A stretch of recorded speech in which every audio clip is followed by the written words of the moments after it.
नागपूर महानगरपालिकेच्या उद्यान विभागाने प्रथमच पूर्व नागपुरातील लता मंगेशकर उद्यानात आयोजित केलेल्या पुष्पोत्सव प्रदर्शनाला नागरिकांचा उदंड प्रतिसाद मिळतोय।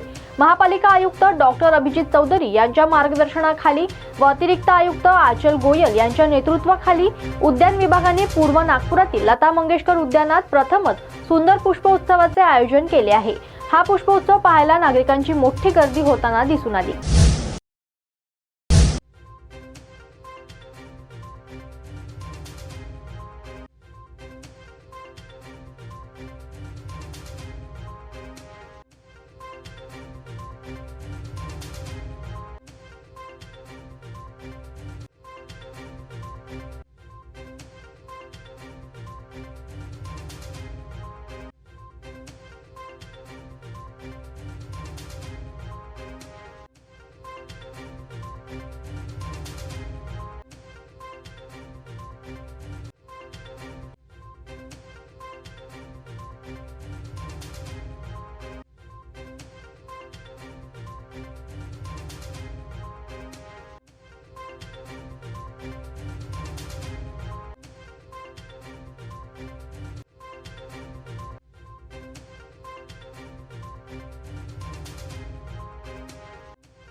नमस्कार प्रेक्षकांनो, आपण यावेळेला लता मंगेशकर गार्डन या परिसरात आहोत, ज्या ठिकाणी लता मंगेशकर गार्डन खूप सुंदररित्या फुलांनी सजवलेलं आहे आणि आजचा हा तिसरा दिवस आहे। 11 तारखेपासून हा पुष्पोत्सव सुरू झालेला आहे।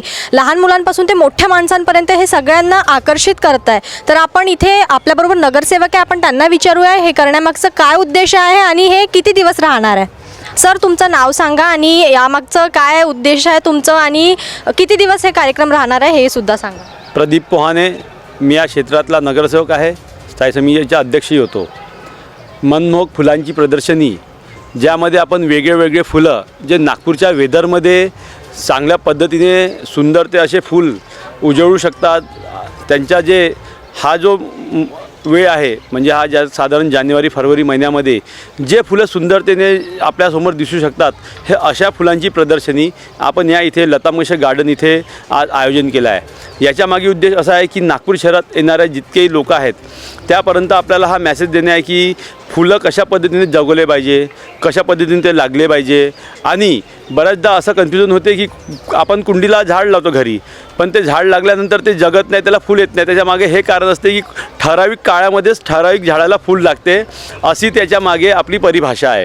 म्हणून आपण या ठिकाणी या लता मंगेशकर गार्डनमध्ये हे मनमोहक फुलांची प्रदर्शनी नागपूर महानगरच्या गार्डन विभागाकडून आयोजन केलेलं आहे।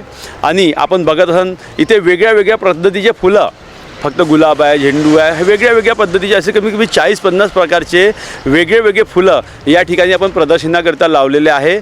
आणि याचा आनंद घेण्याकरता मोठ्या संख्येमध्ये आज शहरातले लोक या ठिकाणी येत आहे। आणि गार्डनचा वेळ सांगून द्या। गार्डनचा वेळ सकाळी 10 वाजतापासून रात्री 10 वाजेपर्यंत लोकांकरिता ह्या 4 दिवस हे आयोजन केलेलं आहे।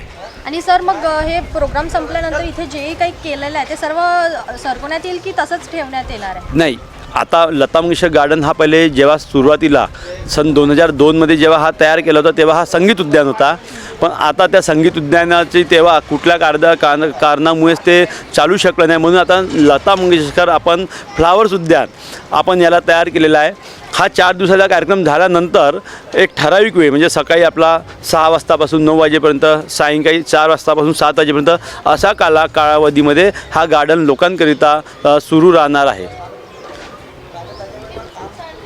तुम्ही माझ्या मागे बघू शकता की इथे किती प्रकारचे फुलं आहे आणि किती रंगारंगाचे फुलं आहे। आणि ते त्यांनी जसं म्हटलं की फुलांकडनं एक शिकण्यासारखं आहे की ते फुलं गेल्यावर इथे विणासुद्धा ठेवण्यात आलेली आहे आणि ती विणा पण फुलांनी सजविण्यात आलेली आहे। आणि तिथे बघू शकता बासुरी, कारण लता मंगेशकर गार्डन हे नावच असं आहे की प्रत्येक लता मंगेशकर यांचं नावच संगीतासोबत जोडलेलं आहे, म्हणून हे इथे हे अशी सजावट करण्यात आली आहे। प्रत्येक रंगाचे फुलं इथे आहे, पांढरा असो मग अथवा तो लाल असो किंवा गुलाबी असो किंवा शेंद्री असो, प्रत्येक रंगांनी हा गार्डन एवढं सुंदररित्या सजविण्यात आलेलं आहे आणि आणखी तो अट्रॅक्टिव्ह आकर्षित वाटतोय।